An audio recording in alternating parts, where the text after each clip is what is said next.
Reform, like putting a Band-Aid on a system that's been corrupt since it was founded. Protesters gathered for the Kansas City Board of Police Commissioners meeting, some calling for a radical transformation in the way our communities are policed.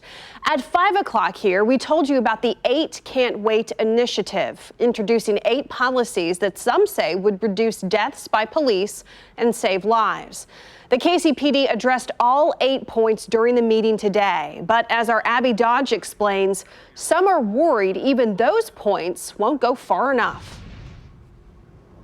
Just inside these doors at the KCPD Police Commissioners meeting, the police department ran through a list of demands from the public when it comes to policies and procedures. People standing out here protesting say there's more to talk about than the use of deadly force. They say they want to abolish the police department, not just reform it.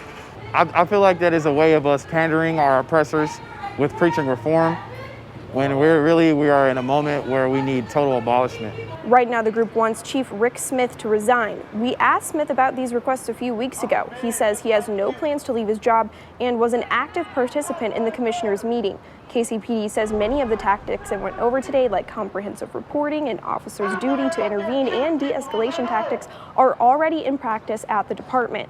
KCPD says it's updating its code of ethics to be more explicit when talking about an officer's duty to intervene and report another officer's actions. In Kansas City, Abby Dodge, KCTV5 News. The KCPD may need to cut $10 million from its budget and cut hundreds of positions. It has nothing to do with defunding the police, but you can blame the pandemic and a struggling city budget. Here's investigative reporter Angie Racono. This all became public today, but actually this request came more than a week ago, and it went to all departments. What would it look like if you had to trim 4.5% from your budget?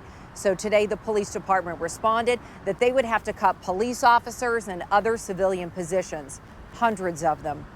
The city has asked us to reduce our budget by $10.8 million. Cutting more than $10 million out of a police budget won't be easy. The bottom line is deep cuts mean about 212 positions will be cut. The police department suggested 2 ways to possibly do that. Trim positions across all police stations.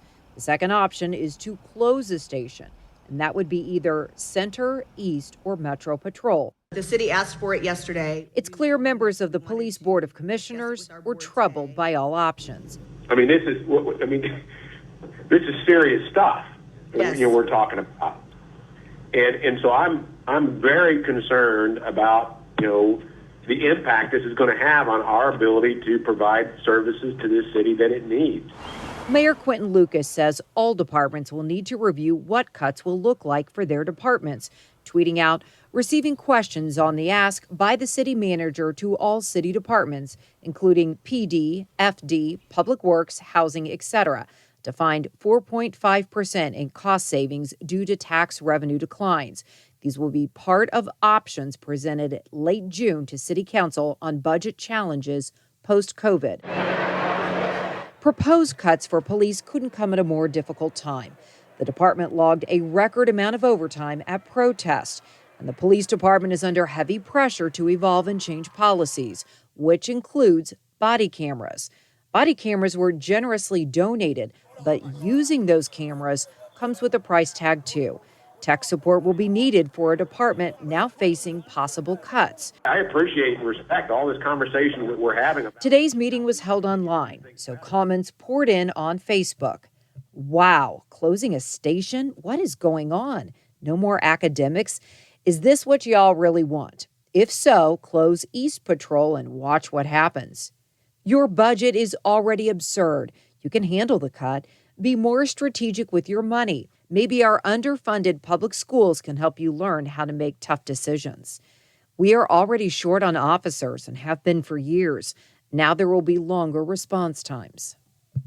A smart viewer asked me, is this the result of Kansas City not getting that federal CARES Act money? Well, yes and no. The federal money is earmarked for specific things like personal protection equipment and masks. But $60 million would have made a difference in this city. We would still be looking at cuts, but they wouldn't be as deep. In Kansas City, Angie Racono, KCTV5 News.